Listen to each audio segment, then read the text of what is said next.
Greetings, my fellow freedom lovers, sovereign thinkers. Thank you for tuning to LL3-Podcast. My name is Craig, transmitting from the beautiful realms of planet Earth. Today's date is Saturday, December 7th, 2024. This is episode 1789. Executive Clemency and Presidential Pardons. Before I proceed, you can follow me on multiple social media sites and podcast channels. Just type in Looky Luck number 3, Looky Luck Roman number 3, which are 3 eyes, or the Looky Luck Roman number 3 podcast. Furthermore, if you have any questions, comments, recommendations, etc., whatever you do, please use decorum. You can send it to me via email to LL3-Podcast@proton.me. If you want to donate, get a PayPal out to me, cash.app/lookyluck number 3, or you could give me a little love at Steemit at LL3-Podcast. Yes, so 83 years ago today, Pearl Harbor has been attacked, and 80 years on the same date, remembering the Battle of Bastogne. That's in Belgium. It was during the winter time, bitter cold, supposedly, but that occurred also. Always remember the men, the people that fought for what they served, their purpose. It's time I get critical when it comes to wars, especially when you got the central banking system trying to put the whole world in debt. Yeah, so some people believe now that Medicare for all. That one person who got shot from the CEO for the health firm in New York City. So everyone's like trying to politicize it. Medicare for all. Let's all sing the song. Why can't we be slaves? Why can't we be slaves? Why can't we be slaves? Why can't we be slaves? The reason why I said that, folks, because you are your own health care. Now, I'm not saying it's people with birth defects and all that. I'm not here to cast stones at anyone. We have to learn to know our bodies instead of being a bunch of lab rats. There's people I cared for. One of them passed. Got into a bad accident and always listen to the doctor. His father was one, may still be forever free too. That drove me crazy. Then he passed. He didn't even make it to 40, I think it was 46. Yeah, very young. Have another person almost going that same route. That's not good at all. So I always try to always be vigilant on your health. Instead of listening to Beaker's bobbleheads and don't get caught in that Moreau effect, what many people have done by taking that jab. Now more people get myocarditis and super hyper cancer. It's under the whole called an autoimmune disease. AIDS, like that you could say. Autoimmune deficiency syndrome. And it's really downright disturbing, unacceptable. Even, what's that broad's name? Tiffany Henyard, the glamour girl in Illinois. Looks like she's not going to be on the ballot for supervisor. Now, the mayor race may be in jeopardy too. But she blames everyone, but not herself. Very projecting. How everything's a sham and how she got railroaded. She loves dishing it out, but hate receiving based on the videos I've seen at those meetings. Try to run it and goes, This community revolves around me, y'all. Good grief. Not too impressed at all, but everything's backfiring. So, more like that. There's a bunch of them like her. Believe they're untouchable. And I remember I mocked this one group in Edison, New Jersey. You can't have any props, including the American flag and U.S. Constitution. I said, you know what? Next time you get yourself a New Jersey flag and a New Jersey Constitution. And of course, I congratulate them for pretentiously violating their oath of office under Article 7, Section 1, Subsection 1 of their state constitution. And free speech, natural law, enumerated rights, they're not props under their state constitution. Article 1 is not a prop at all. You have to mock these people. Bunch of Huey and Deweys out there. Believe they're above everybody else. Blasphemy, right? Precisely. I was like planning to do the Massachusetts firearm reform. I'm going to do that maybe another time, which is going to be in the ballot in 2026. And I'm repealing a lot of gun laws here, but I'm not here to talk about that. Hopefully, in my next episode or two, I'm expecting to do it. But this one caught my attention, the whole Joe Biden controversy and the pardoning. And believe it or not, there's people who did more pardons than him in this term. So I'm gonna sit back, relax, do a little history lesson here. It's from Ballotpedia.org.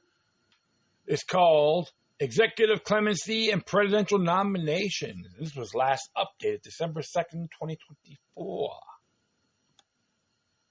As it reads, Article 2, Section 2 of the U.S. Constitution states, the President shall have the power to grant reprieves and pardons for offenses against the United States except in cases of impeachment.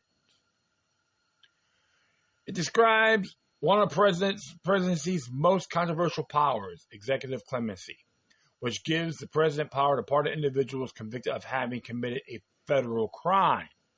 So, when some people were saying, oh yeah, if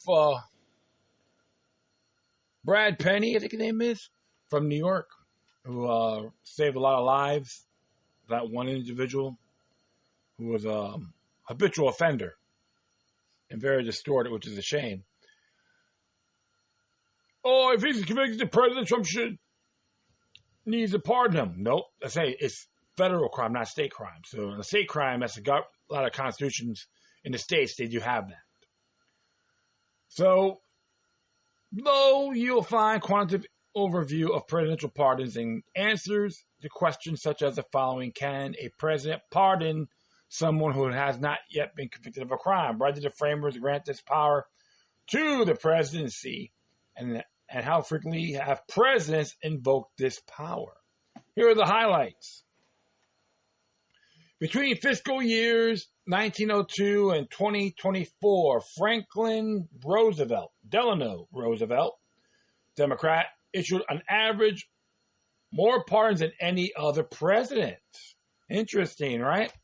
As of December 2nd, 2024, the annual average number of pardons was 117.7, while an annual average number of commutations was 55.5.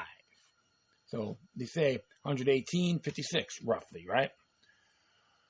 Between fiscal years 1902 and 2024, Lyndon Johnson was the only president to issue no pardons or commutations during his fiscal year in office. That's 4 years. Recent presidential pardons and commutations. The list highlights presidential pardons made recently. No know of one we missed, send him an email to the editor at ballotpedia.org. December 1st, 2024, President Joe Biden issued a pardon for Hunter Biden, his son. In a statement, Joe Biden says, no reasonable person who looks at the facts of Hunter's case can reach my other conclusion that Hunter was singled out only because he is my son, and that is wrong.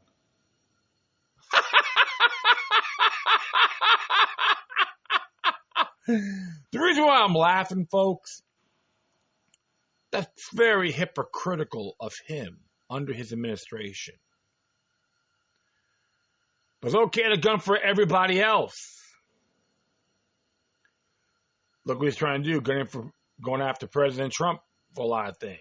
He's just one of them. But, like I say, like President Trump or not, this whole game of gunning for people, witch hunting, scapegoat, very treacherous. I'll continue on. There has been an effort to break Hunter, who has been 5.5 years sober, even in the face of unrelated attacks and selective prosecution. In trying to break Hunter, they've tried to break me, and there's no reason to believe it will stop here. Enough's enough, unquote. Biden issued a blanket pardon for any offense committed from January 1st, 2014 to December 1st, 2024. This is, like I said, it's double speaking deception, okay? With all due respect, because we all know I followed Joe Biden as a politician for almost 40 plus years, but he is not that great of a political role model. If I take a dump, I find that more respectable, okay? So that's just my view on his merits. All right? So I'll continue on. November 22nd, 2024, President Joe Biden issued 3 commutations. September 12th, 2024, Joe Biden issued 1 commutation. July 26th, 2024, Joe Biden issued 1 pardon and 2 commutations. And April 24th, 2024, President Joe Biden issued 11 pardons and 5 commutations to individuals convicted of non-violent drug offenses. And it was funny, I'll stop right there for the moment. Now I'll continue on. What the heck here? Actually, I'll stop right there for the moment. I know I'm flip-flopping here. I'm just a little bit tired. Forgive me, my friends. So, if you ever get in a jam of illegal gun crimes, like it happened to him with the gun charges, like the 44 for improperly filing Form 4473, which is unconstitutional, of course, and tax evasion, breaking tax laws and all that. Hey, if you get convicted in the federal court, you should make a motion on receiving the Hunter Biden immunity plan. Right? Absolutely. So I'll continue on. How frequently have presidents invoked this power?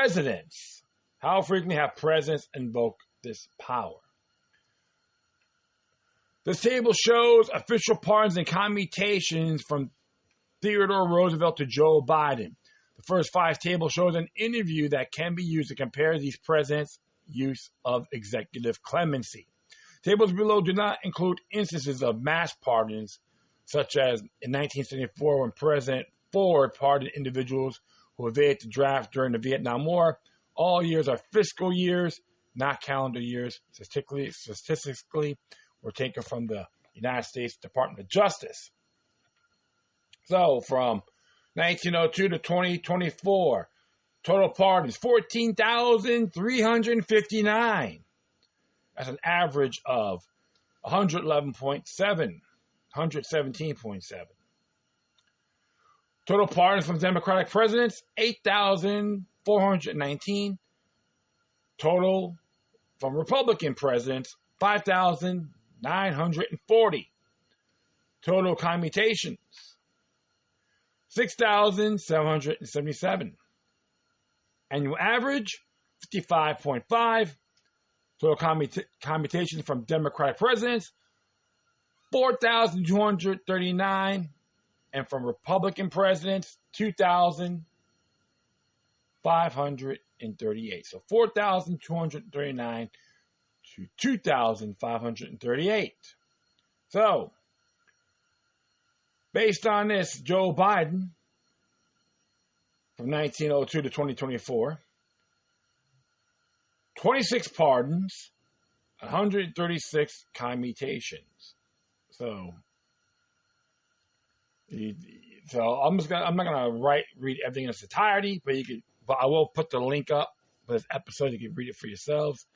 Donald Trump, 143 pardons and 94 commutations. Barack Obama, 212 pardons and 1,715 commutations because he was there for 2 terms. George W. Bush, 189 pardons and 11 commutations. Bill Clinton, 396 pardons and 61 commutations. George Herbert Walker Bush, 74 pardons and 3 commutations. Ronald Reagan, 393 pardons and 13 commutations.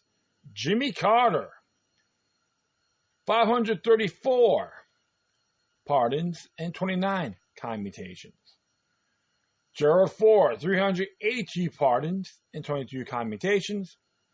Richard Nixon, 863 pardons and 60 commutations. Lyndon Johnson, 960 pardons, 226 commutations. John F. Kennedy, 472 pardons and 100 commutations.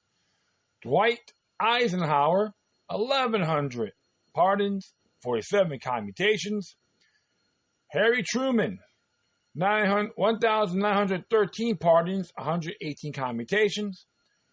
Franklin Roosevelt with 2,819 pardons, 488 commutations.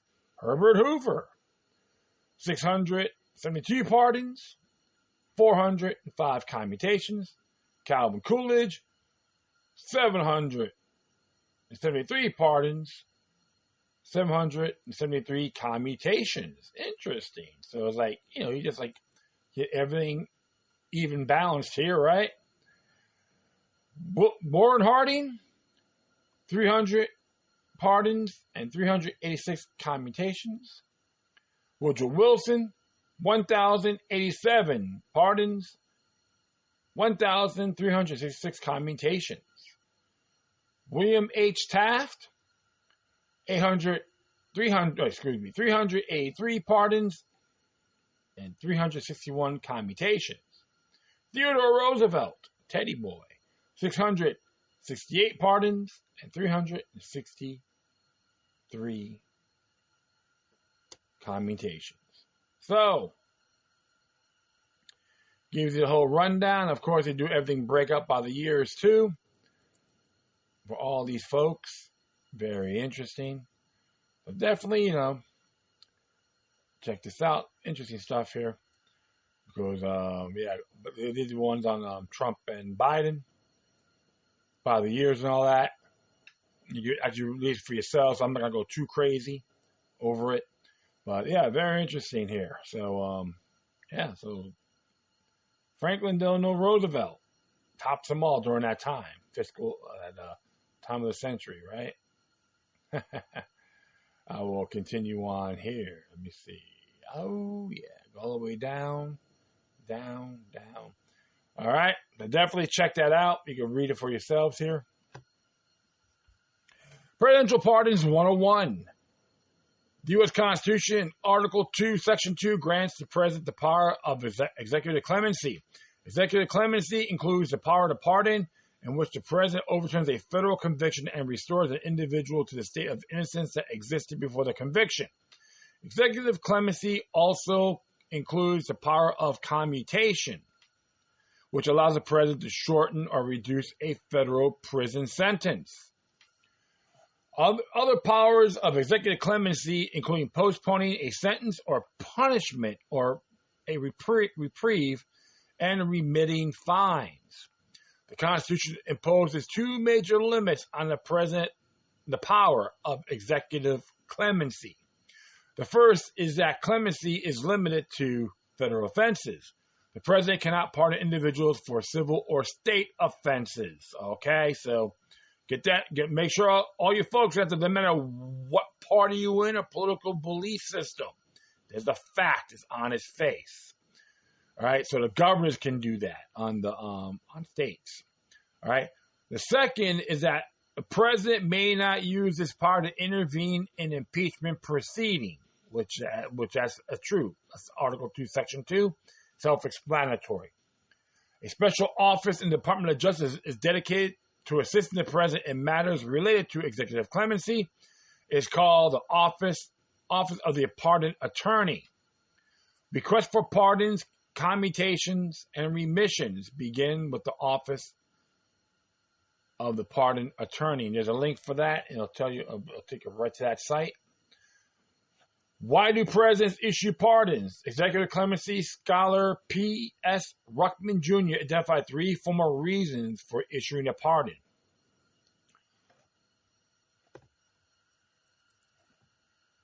The first category of explanation are legal or technical in nature. Generally, such explanations relate to 1, the potential probable or certain innocence of the petitioner, 2, mitigating factors, or 3, concern for proportionate punishment. W.H. Humpert's 1941 study, for example, found the following factors cited in clemency statements: 1, irregularities at trial, insufficient evidence, conflicting testimony, mistaken identity, grave doubt as to justice of convictions, disclosure of new evidence, confessions of true offenders, 2, absence of premeditation, the heat of passion or extreme provocation, insanity, intoxication, 3, technical guilt, pettiness of the crime, excessive punishment, sufficient punishment, and the desire to equalize punishment for all participants in the crime. Second, a second category of formal public clemency explanations concerned humanitarian compassion or mercy. Clemency rationales in this category are criticized more frequently, but the appeals to sympathy and emotion in this category of explanations may serve as a power to shield to the executive. Many pardons, for example, have been issued to federal prisoners near death. Adler, 1989, Humpert, 1941. In some instances, pardons have been issued to those whose health threatened that of other inmates. That's Humbert, 1941. A well-argued statement emphasizing the extreme age, ignorance, or questionable degree of sanity in the recipient of clemency may sway sympathy as well as any deathbed scenario. A third and final category of formal public clemency explanations concern judgment on reform or rehabilitation. Explanations in this category may well provide the greatest potential for controversy. As Moore, 1993, notes, presidents run certain risk when they attempt to assess the reality and degree of a prisoner's transformation. In the past, presidents have been swayed by the religious conversion of prisoners, charity work. Clark, 1984, and promises never to violate the law again. Humbert, 1941, 124. So definitely check those out, right? Policy analyst James Piffner, writing for the Heritage Foundation, similarly described the purposes of pardon power as including tempering justice with mercy in appropriate cases, doing justice if new or mitigating evidence comes to bear on a person who may have been wrongly convicted, and added, another purpose of the pardon power focuses not on obtaining justice for the person pardoned, but rather on the public policy purposes of the government. For instance, James Wilson argued during the convention that pardon before conviction might be necessary in order to obtain the testimony of accomplices. The public policy purposes of the pardon were echoed by Justice Oliver Wendell Holmes in Biddle versus Perovich, 1927. It says here, a pardon in our days is not a private act of grace from an individual happening to possess power. It is part of the constitutional scheme. Pardons have also been used for the broader public policy purpose of ensuring peace and tranquility in the case uprisings and to bring peace after internal conflicts. It is used might need it in such cases. As Alexander Hamilton argued in Federalist Number 24, in seasons of insurrection or rebellion, there are often critical moments when a well-timed offer of pardon to the insurgents or rebels may restore the tranquility of the Commonwealth, and which, if suffered to pass unimproved, it may never be possible afterwards to recall. Presidents have sought to use pardon power to overcome or mitigate the effects of major crises that afflicted the polity. President George Washington granted an amnesty to those who participated in the Whiskey Rebellion. President Abraham Lincoln and Andrew Johnson issued amnesties to those with the Confederates during the Civil War, and President Gerald R. Ford and James Earl Carter grant amnesties to Vietnam-era draft evaders. So it was an interesting little history lesson here, folks. So I'll continue on. Can President pardon someone who has not been charged? Yes. Presidents have issued preemptive pardons for individuals who may be suspected of wrongdoing, but yet to have to be charged or convicted. In fact, Gerald Ford's pardoning of Richard Nixon was a preemptive pardon. Nixon had yet to be formally charged with any wrongdoing. The Supreme Court confirmed the president's authority to grant preemptive pardons in ruling in 1866, which was Ex parte Garland. The court ruled that executive clemency extends to every offense known to the law and may be exercised at any time after its commission, either before legal proceedings are taken or during their presidency or after conviction and judgment. That's right there, in my view, is pretty damn sketchy, you can say, because if you read Section 2, it's like for the offense, but not before being charged. So that's why it's a little bit of a sketchy slope. Why did the framers include the power of executive clemency in the Constitution? A January 2020 Congressional Research Service report on presidential pardons said the presidential pardons originate in English law and was subject of debate among the framers. So, we'll continue on here. And I'll just get this in a moment. The concept of governmental relief from the punishment that would otherwise apply to a criminal act has deep historical roots, with some scholars tracing it as far back as ancient Greece and Rome. An English form of pardon power vested in the king, the prerogative of mercy, first appeared during the reign of King Ine of Wessex, which is from 688 to 725 ED, or Common Era CE. Over time, perceived abuses such as royal sales of pardons or use of pardons as bribery to join the military prompt Parliament to impose limitations on the pardon power. The king's power to pardon nevertheless endured through the American colonial period and applied in the colonies themselves through delegation to colonial authorities. Following the American Revolution, the English legal tradition of pardon power held by the executive directly influenced the pardon provision included in the U.S. Constitution. At the Constitutional Convention, the two major plans offered, the Virginia and New Jersey plan, did not address pardons. However, in a sketch of suggested amendments to the Virginia plan, Alexander Hamilton included a pardon power vested in an executive authority of the United States that extended to all offenses except treason, with a pardon for treason requiring Senate approval. It appears that the rationale for treason limitation was, at least in part, that the head of the executive branch should not be able to absolve themselves and possible conspirators of a crime threatening the immediate being of the society. Hamilton's proposal was included in a subsequent draft of the Constitution through the requirement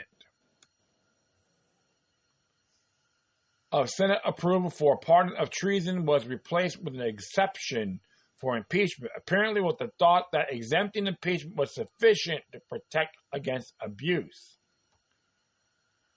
The debate at the convention over the pardon power was limited, primarily centering on the questions of, one, how broad the power should be, i.e., what restrictions or exceptions to the power should exist, and two, whether the legislators should have a role in powers exercise.